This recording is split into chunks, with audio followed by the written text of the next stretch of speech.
देश देशांतर के राजा आए हुए हैं, परंतु जिसके लिए हमने इस पृथ्वी पर अवतार लिया है उस दिव्य मूर्ति के दर्शन नहीं हो रहे।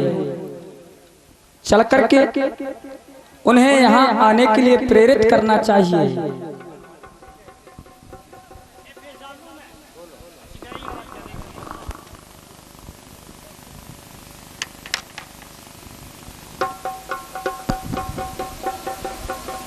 क्या देख रहे हैं दशानंद संग्रह इस समय अपने शयन कक्ष में प्रेरित करना चाहिए मिथिला नगरी की ओर चलने के लिए। लंकेश सावधान, लंकेश सावधान, लंकेश सावधान। कौन मुझे सावधान सावधान शब्दों से संबोधित करने का दुस्साहस कौन कर रहा है? मैं सावधान, मैं सावधान। कौन जो मेरे सामने सावधान सावधान करके संबोधित कर रहा है? होगा कोई।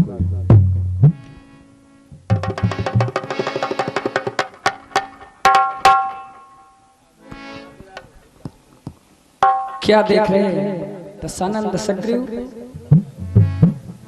फिर से प्रयास करना चाहिए।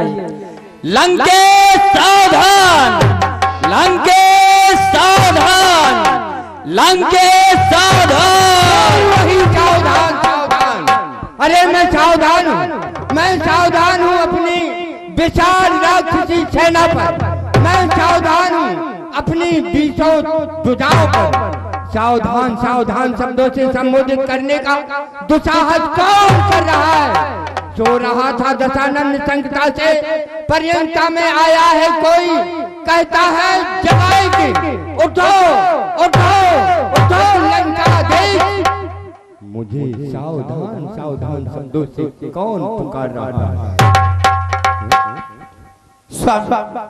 आप आधी रात्रि के समय शयन कर रहे थे, अचानक आपने कोई सपना देखा है प्राणनाथ? किससे बात कर रहे हैं?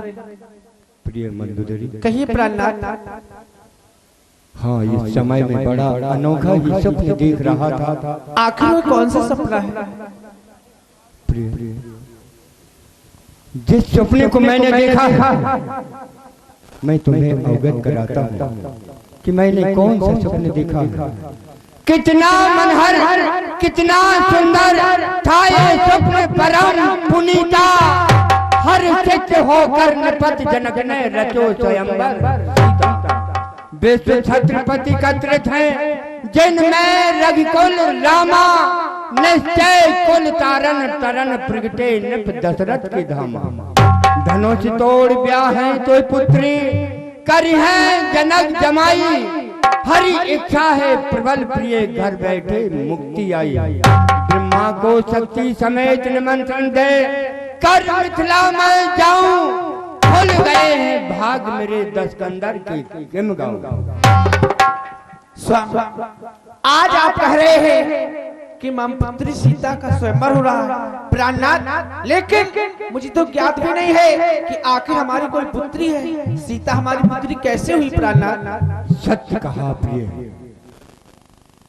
मिथिलेश जिस पुत्री का स्वयंवर कर रहे हैं वह पुत्री तुम्हारी है।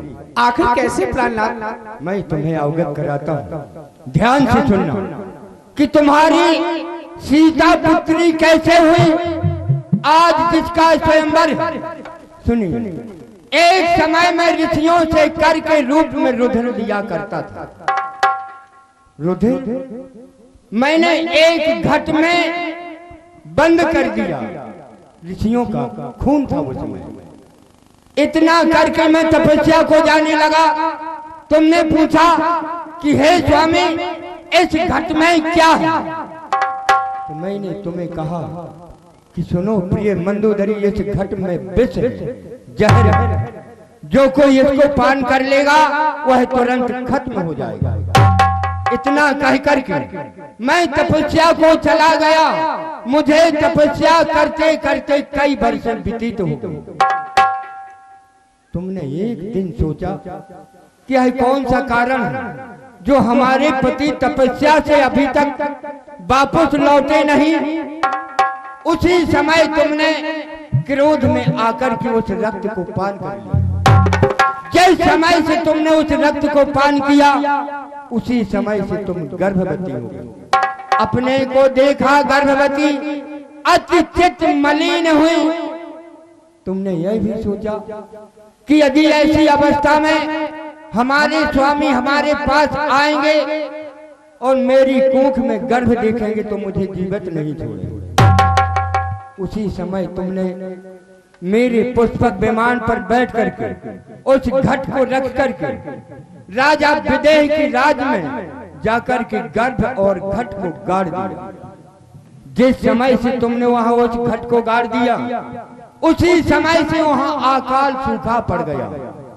इतना भयानक सूखा पड़ा कि वहां के पशु पक्षी प्यास भूख से तड़प उठे। जिस राजा के राज में इतना अकाल सूखा पड़ जाए तो वहां का राजा चैन की नींद नहीं सो सकता है।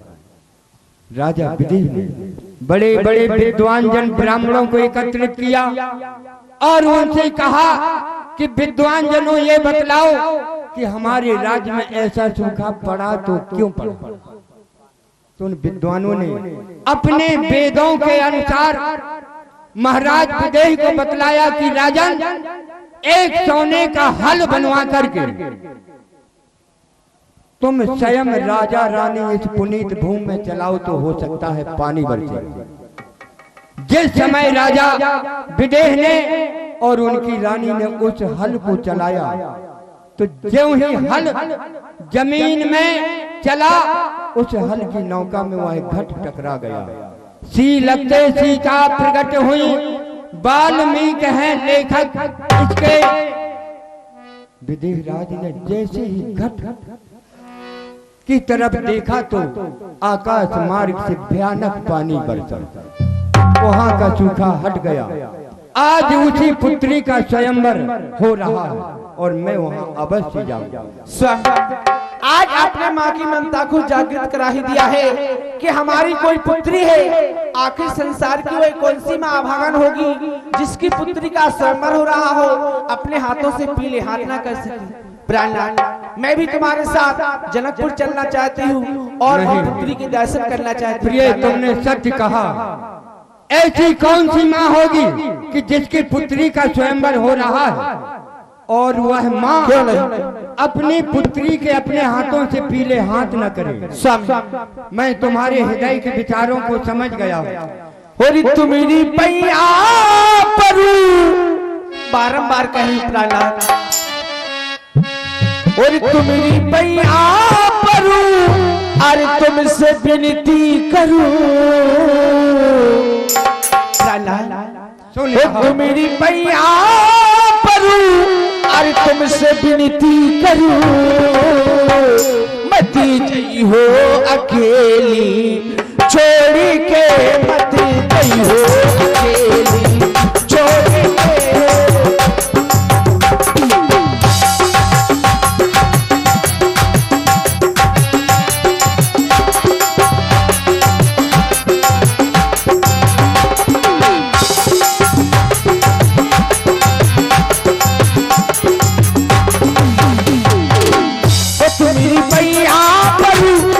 विनती करूं तुम्हारी पैया परू, तुमसे विनती करूं, मती जई हो अकेली छोड़ के, मती जई हो अकेली छोड़ के।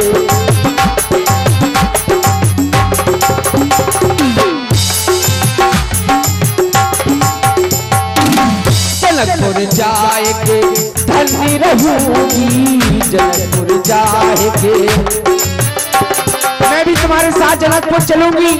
मैं पुत्री के दर्शन करूंगी, अपने हाथों से पुत्री के पीले हाथ करूंगी। प्राणनाथ, जनकपुर जाए, जनकपुर जाए, जनकपुर जाए के धन्य रहूंगी, अपनी पुत्री के दर्श करूंगी, अपनी पुत्री के। तुम्हारी पैया परू, तुमसे विनती करूं, तुम्हारी पैया परू, तुमसे से दिल की गई मत गई हो अकेली, छोड़िए मत गई हो अकेली, छोड़िए मत गई हो अकेली, छोड़िए मत गई हो अकेली। प्राणनाथ, मैं पुत्री के दर्शन मैं भी करना चाहती हूँ। नहीं प्रिय, तुम कह रही हो कि मैं अपनी पुत्री के दर्शन करना चाहती हूँ, और हम कह रहे हैं प्रिय मंदोदरी, कहीं प्राणनाथ हमारा वहाँ जाना उचित नहीं है। क्यों? क्यों नहीं है? कि वहाँ देश देशांतर के राजा एकत्रित हो रहे हैं, और वहाँ मैं भी जा रहा हूँ, वहाँ उपद्रव हो सकता है। रही बात तुम्हारे दर्शन की, तो मैं तुम्हें बाधा देता हूँ। आखिर कैसा बाधा प्राणनाथ? मैं तुम्हें वचन देता हूँ कि प्रिय मंदोदरी, इसी लंका में सिर्फ एक बार तुम्हारी पुत्री का तुम्हें दर्शन मैं अवश्य कराऊंगा। क्या स्वामी? हाँ, सीता के दर्शन इसी लंका में कराएंगे आप? इसी लंका में दर्शन कराऊंगा। ठीक है और प्राणनाथ, जाओ, मेरी चंद्रहास मुझे। आइए स्वामी, मैं आपके जाने की तैयारी कर रही हूँ। क्यों नहीं?